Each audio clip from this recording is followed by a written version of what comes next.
dear viewers and listeners, see you next week. Happy weekend po!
Magandang umaga po. Nakikinig kayo sa Iglesia ni Cristo Radio, DZEM 954, na nasa ilalim ng Christian Era Broadcasting Service International Incorporated at may pahintulot ng National Telecommunications Commission bilang BSD-0021-2014-0801.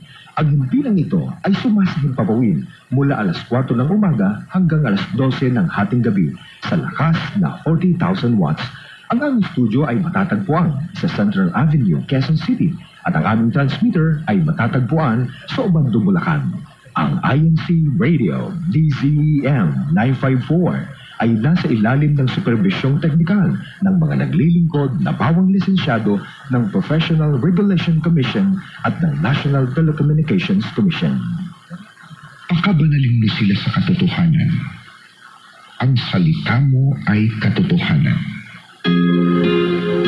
CEBS Christian Era Broadcasting Service DZEM 954 Tinig ng Katotohanan.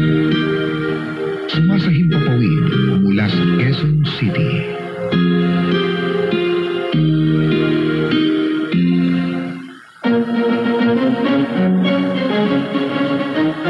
Ito ang INC Radio DZEM 954, ang tinig ng katotohanan, himpilan ng Iglesia ni Cristo, sumasahing papawid mula sa Quezon City.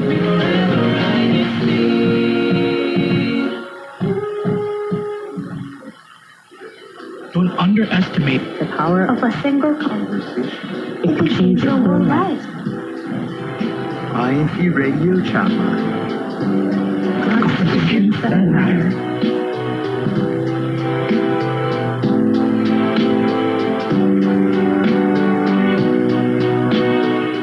This is what I ask. Let me always dwell in the temple of the Lord till I good afternoon to everyone tuning in with us. Hello, I am Austin General Chris live here from Rockford, Illinois. And joining me to our talk today is one of my close friends. They're in, I know it's in Michigan, but I'm pretty sure that's not Sterling today. No, not in Sterling Heights today. I'm actually in Farmington. Excuse me, not Farmington. It's just pronounced Farmington. Farmington Hills, Michigan, but still in Michigan. And glad to be here with the real background. I promise this is real. It is very real. I'll say even the background sound is real. Oh, you can hear. You can really hear, huh? Yeah, Like the crickets, probably. Yeah. You can hear we can hear Well, I don't think that. Let me hear the nature.